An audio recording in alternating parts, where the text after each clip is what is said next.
Turning a single-family home into 10 purpose-built rental units is something most investors only really dream of. However, this is one of the smartest long-term investments in today's market. Welcome to Project Madison.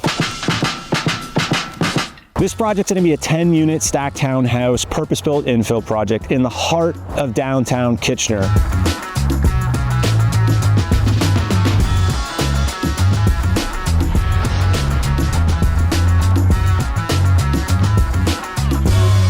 We are literally 4 houses from the LRT stop, a block from King Street, and this project's going to fit in nicely into the missing middle. Not a huge tower development and not a single family home. This is an SGA 2 zone, which stands for Strategic Growth Area 2, meaning it's one tier up from SGA 1.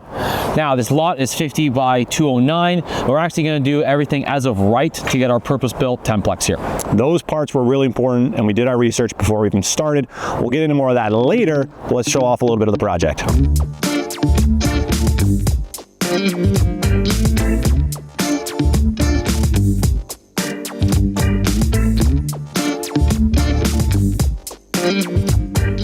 Now, as you can see, property kind of looks like shit, but that's okay, because it's going to be all gone soon. We're going to smash this bad boy down and build 10 brand new units. 10 being the sweet spot for a few specific reasons. Yeah, so one is just for the lot size. Obviously 50 frontage by 209 gives us enough depth for parking, but it'd be really hard for us to squeeze much more than that in. And staying at 10 or less, we avoid site plan approval. Yes. So we go zoning certificate and then we're straight to building permit. So our timeline is sped up by about a year on this. And it just allows us to do more of these projects and basically just roll them over. 10 is the cap for the no site plan approval. So it's the most we can build without going through a whole new level and complexity and timeline. That is really, truly a much more lengthy song and dance. Speed to finish is huge. 10 units is also a little bit of a sweet spot in terms of size for construction costs. We're big enough where we're getting some discounted prices and we can be really effective on our pricing. We're not so big that we're now paying these really large companies with all the overhead that they carry to complete the job. Absolutely. Volume discounts on materials. We can get guys on site to punch out a bunch of the stuff. We can do big, small, and medium-sized contractors. They can all take care of part of the job, which gives us lots of options to control cost and the speed to finish the project. Now, another reason why we love the 10-unit projects in today's market is financing options. CMHC, baby. 10-plex like this, we can actually go straight into CMHC construction financing. So we can basically, once we get our permit, we apply for our financing. We can actually utilize that cheap financing throughout the build and then also throughout stabilization of the hold. Yeah, it makes it attractive for us as developers on this and ultimately improves the investment. All right, so now we've seen the before here. Let's go check out the numbers. It's cold outside, we're back in. Matty Boy just got called out on emergency. He is our go-to for our developments right now. He's gonna take care of business, but we're gonna cover the numbers on this project now. Let's get into it. We're gonna go through high-level numbers real quick, and then I erase it and put up some more to show you the net result. But for this project, Project Madison, we got $600K in acquisition, so the land cost us $600. Our build is gonna be about 2.2. Soft costs are usually about 30%. That should be very healthy for this type of project. So what we're going to be all in terms of cost for this is $3.64 million. And then our market value when it's done is going to be around the $4.2 million mark. Now, the project's not done yet, so these are projections. I can't wait to kind of show the final result when it's done, but let's talk about what the net result should look like with the numbers if the project works out according to the projections. We're all in this project for about $3.6 million. Our market value after it's done should be about 4.2, okay?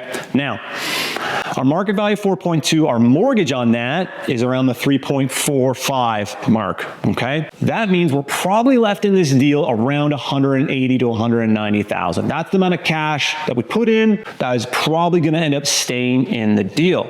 So the net result for that is going to be cash flow, 24K a year. All right, I'll take it, yoink in my back pocket. That gives us a 13% cash on cash return. I like the cash on cash return. Don't get me wrong, 24K isn't a ton, but it's nothing to slouch at. It means it's cash flow positive, and I'm getting a huge chunk of the cash that I already invested back in my pocket.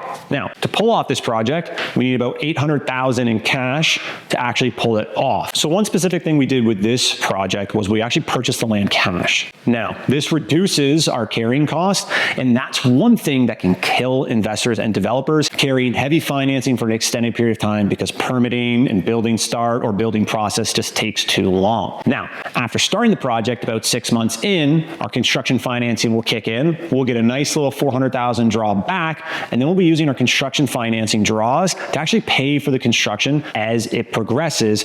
Instead of having fat financing up front, we have very little carrying cost as we start to build, and financing takes care of the rest. Risks. Okay, before we get into that, I know we're flying through this. It's very high level. We can't get into the weeds on everything. There's just too much to cover. We want to introduce this project for you, but I don't want to go through anymore without just being really open and clear that there are a lot of risks and considerations that go into this. There's three main ones that we have to consider and that I think you guys should too. So, financing risks. A lot of this hinges on what types of financing products we can get and how they work in functionality with the acquisition, the construction, and the exit. All I will say to this is CMHC, chef's kiss. Mwah. Canadian Real Estate Channel has tons of videos on this stuff. Lots of guys that are very professional know what they're doing. Go check out those videos or contact us and we can let you know exactly how we're working the CMHC programs to make this make sense. But there's a lot of difference between conventional, private, and CMHC. Just be aware there are a lot of options. Construction, timeline, and costs can bury you so quick. Number one piece of advice, hire the right builder and just get the right contract in place. There are a few ways to do this to mitigate the risk for the builder and for you as the developer or the investor that make it mutually beneficial for those types of agreements. Send us a message if you have questions on that. And last but not least, market conditions. What are rents going to be? What are property values going to be? What are vacancy rates going to be? What is the financing market going to be like? If a project takes years to do, you're projecting further out, there's inherently more risk because you can't really see, 3, 4, 5 years in the future. One of the benefits to these types of projects is their time horizons are very short in consideration of other development projects. You're about a year to build these bad boys. So we are taking that into consideration. We're also asking other professionals that have done these developments, other people that are currently doing them, other investors that are much bigger and more experienced than us, as well as being a almost 10-year veteran in the real estate game between selling real estate, investing in real estate, being a landlord, and doing other, smaller infill projects has helped give us a little bit of confidence that you can be conservative, but also accurate with your projections. Now, one of the best ways to mitigate risk in real estate is to truly be in it for the long haul. We are in this project for the long haul. Time heals all, ladies and gentlemen. What I mean by that is we could hold on to this for 20, 30, 40 years, and the project could look sexy at any time in between then to either sell it or refinance it. But we know the project makes sense on exit, and if that is our worst case scenario, we have 2 or 3 other options that could only improve our outcome as investors and developers from there. So we're building an A+ purpose-built asset, so it's going to be great condition, great location. It's going to cash flow from day one.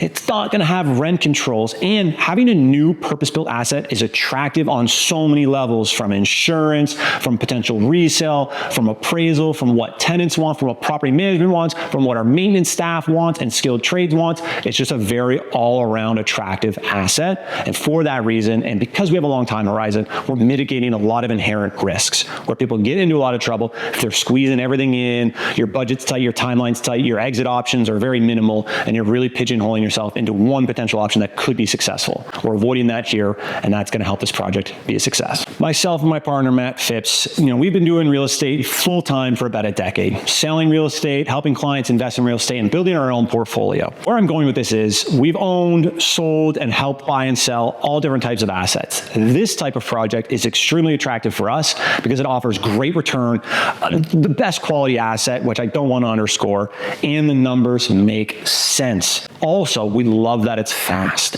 Within about 2 years, we can get the majority of our money back and go plop it into another project, rinse and repeat. I love that. It's an A+ asset, baby. Now, for other people that are considering investing in real estate, you're considering all your options, or maybe you have a property that's similar to this that could make sense on. These are perfect for somebody that wants a better quality asset that still cash flows, has multiple exit strategies, but will be less of a headache with the city and with tenants. You can build it as of right, no site plan approval, city problems. They're not gone, but there's less of them, and it's a quality asset that you can hold relatively headache-free for at least 10 to 20 years. We love that. Now, if you want to learn more about this project, you want to explore options for what's available in the market, or you already got something you're thinking about, send me an email, Zack@phippsbrittain.com. Email me Madison House, and I'll get back to you with more information on this project. We're booking site tours. We're happy to fill you in on more numbers and explore other options and compare to what's currently in the market if that's best for you. If you enjoyed the video, we'd love to see you again. Give us a like, subscribe to the Canadian Real Estate Channel because it is the best real estate channel going on YouTube,